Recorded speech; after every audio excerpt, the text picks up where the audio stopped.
some girl child soldiers. It was called as the Girls Left Behind the project. In addition to that, family reunification should be expanded because the old DDR program emphasized three components such as family reunification, psychosocial support including traditional rituals, and family and community mediation, economic and education opportunities. Family reunification or alternative family-based living arrangement is more effective rather than centers. If the family fails or entire family has perished in conflict, it is suggested that other care living arrangement be successful. But the thing is that we have to consider about the national security of the country. It is essential to try to balance these two needs. Further, traditional healing rituals is another important factor. Still, we are having many cultural programs. International Rescue Committee in the implementation of reintegration project of Liberia and Sierra Leone, child soldiers recommend traditional ceremonies and religious support essential to the successful reintegration.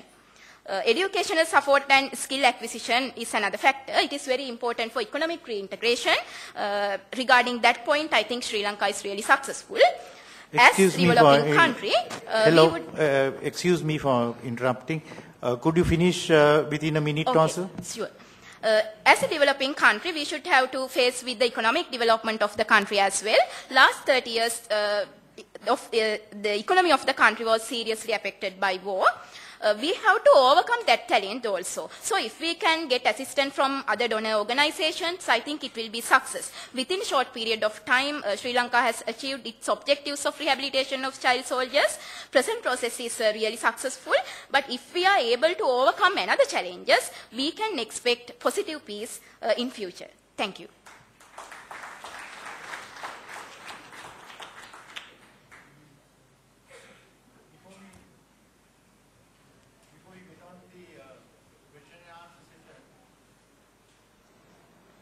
Before we get on to the question and answer session, let me mention that the Director General of Rehabilitation, Major General Sudhantha Ranasinghe, who did an extremely wonderful job by the nation, is here present in the audience.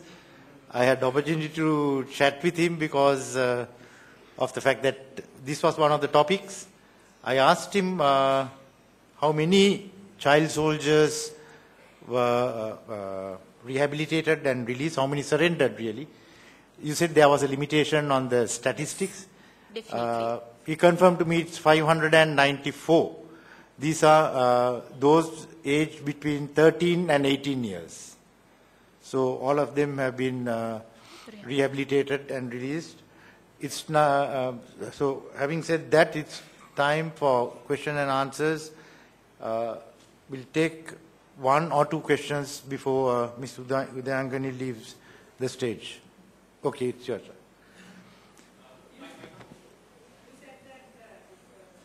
Hold on. Professor Rohan Gunratna has a question. We'll give the first opportunity to him. And there was a lady who wanted to ask a question. Wasn't there a lady who wanted to ask a question? I heard a voice. Okay. Right, Professor Rohan. I think the ladies are talking to you all the time. It was actually a gentleman. But, sorry. But his voice was so good, it was like a lady's. I'm just joking. General, let me firstly thank you for giving me this opportunity. Firstly, I think you made a very important study, a very significant one, because having visited so many other national rehabilitation programs, the one in Iraq by General Douglas Stone, the one by Admiral Howard in Afghanistan, a very successful program in Saudi Arabia, in Singapore. I want to say that the Sri Lankan program is a world-class program, and it is largely because of the leadership of General Sudhantha Ranasinghe, who is here, and also General Dayaratnayaka, who was the first post-war commissioner of rehabilitation. So I think that the Sri Lankan case study can serve as a model for many other countries. Yes, definitely. And I'm very happy that you did this study, but I would request you to go to those centers, spend more time interviewing those detainees who have been rehabilitated. I think that those children treated the army officers, both male and female, as their mothers and fathers. And when they left for their higher education, they cried because they developed such deep and great attachments. But I thank you for this very important study. Because I think this is a study that, this is a subject that has not been adequately publicized by the Sri Lankan government, the humane manner in which they treated the ex-LTT cadres.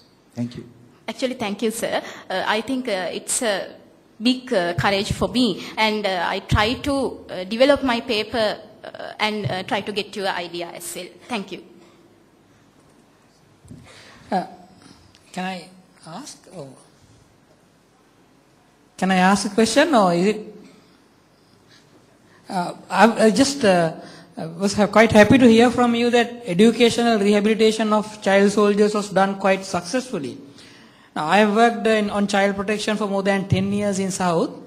I find it's very hard to do, especially because more than 70,000 children leave school between 11 to 14 years of age in our country, in the South. Now, I have found it very hard to get them back to school and get the schools to accept, have special educational programs and put them back into their relevant classes. How did they do it actually? Because I would really like to adopt that system in the South.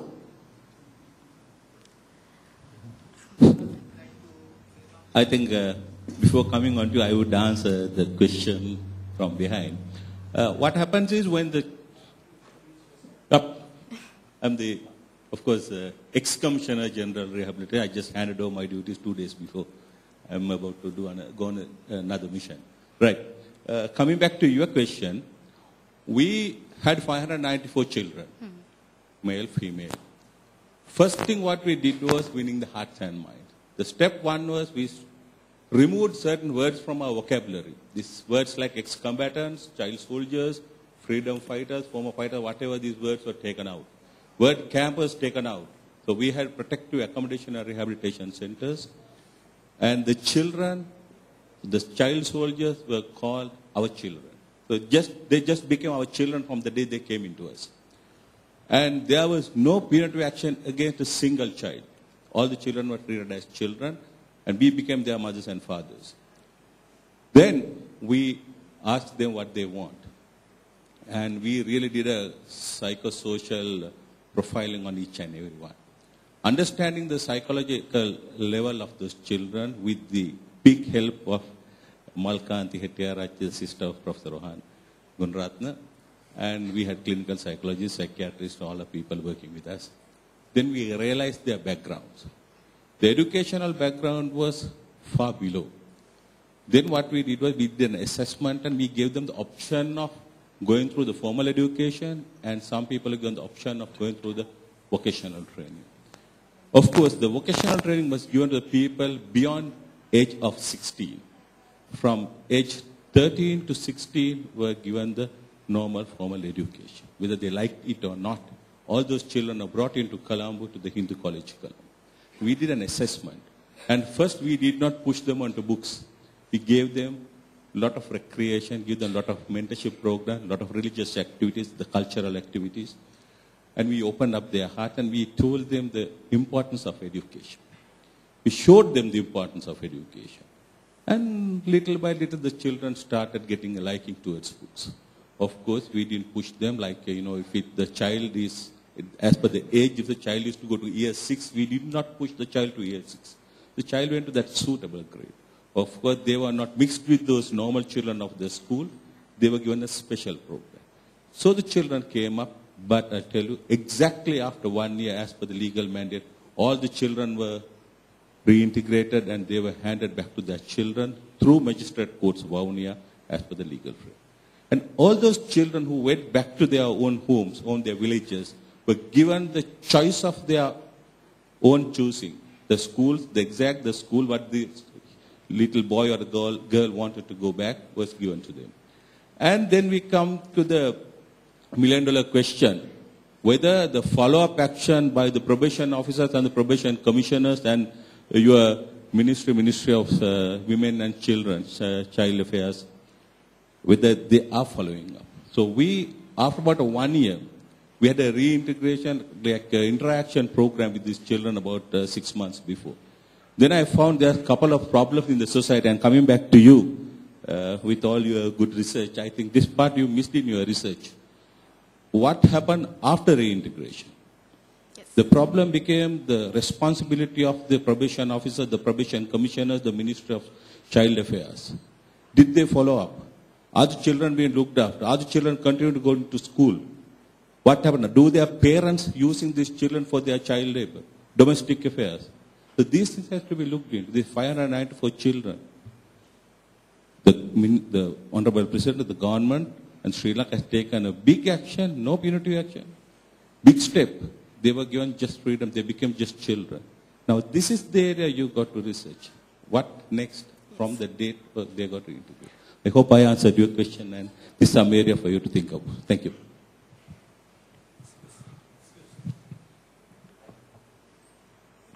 Okay, one last question, but we'll have to make it brief. Yes, sir. Thank you very much. Now, actually, I want to draw your attention to another area. One is to, you have originally mentioned that we have ended up with negative peace. I don't know how you, what you mean by. And of course, we have to think if it is wrong, what you call way of thinking, we have to make changes. The other thing I want to tell you is the commissioner mentioned about the effort taken for the rehabilitation and all that. It cost for Sri Lanka. And I have learned that your definition, the child soldiers, and the scope and all that, it is a huge area, and that is a sort of an international violation. Now, this is the way that LTT exploited the situations and exploited for them their focuses. And this is, I think, we need to look at now sponsors, the LTT sponsors responsible for all this. And this is good for us to make our focuses in the future. And at the same time, it is good internationally, because other countries, terrorists use all these, and it is an international violation. Nobody should sponsor this kind of terrorist, because they violate international laws and all that, which cost for individual countries the whole globe. So we need to look at that aspect as well. Thank you very much. Right. Thank you, Ms. Udayanganie. We'll move on from... Actually, thank you for your constructive comments, questions, and everything. Thank you. Let's give a round of applause. Right.